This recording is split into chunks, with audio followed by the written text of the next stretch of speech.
എൻ്റെ പേര് ഡോക്ടർ ആനന്ദ് കുമാർ.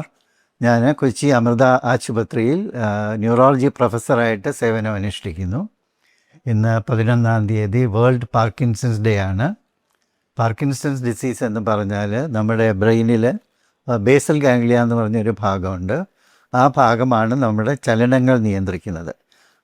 ചലനങ്ങൾ നിയന്ത്രിക്കുന്നത് ചില രാസവസ്തുക്കളുടെ ബാലൻസ് നിയന്ത്രിച്ചിട്ടാണ് ബ്രെയിൻ അങ്ങനെ ചെയ്യുന്നത്.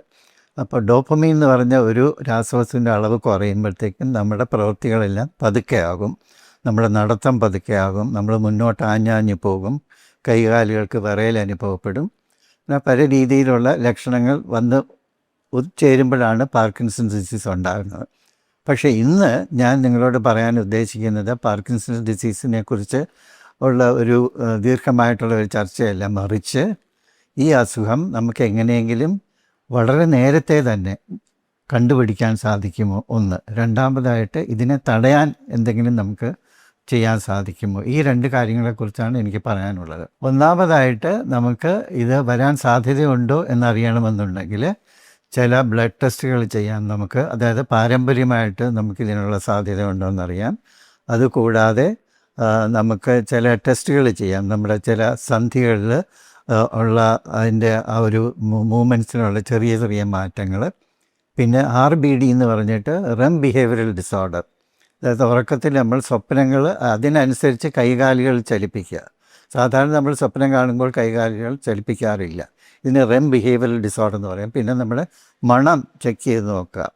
മണം ഈ ഡോപ്പമിൻ വഴിയാണ് പോകുന്നത്, അതുകൊണ്ട് ചിലപ്പോൾ മണം നമുക്ക് നഷ്ടപ്പെട്ടു എന്ന് വരാം.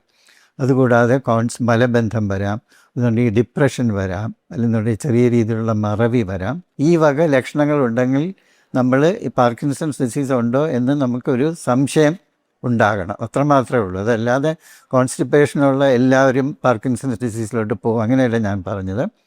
ഇങ്ങനെയുള്ള ചില ലക്ഷണങ്ങൾ വെച്ചിട്ട് നമുക്ക് ആദ്യഘട്ടത്തിൽ തന്നെ ഈ അസുഖത്തിനെ നമുക്ക് തിരിച്ചറിയാൻ കഴിയും.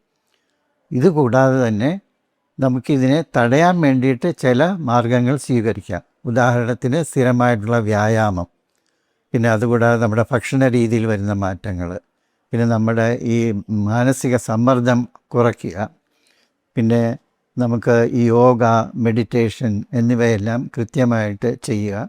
ഇതെല്ലാം നമുക്ക് ഇതിൻ്റെ മുന്നോട്ടുള്ള ഗതി തടയാൻ സാധിക്കും എന്ന് മാത്രമല്ല, ചിലപ്പോൾ ഈ അസുഖത്തിനെ തന്നെ തടയാൻ പറ്റുമോ എന്നറിയാനുള്ള ഗവേഷണങ്ങൾ വളരെ ത്വരിതഗതിയിൽ നടന്നുകൊണ്ടിരിക്കുകയാണ്.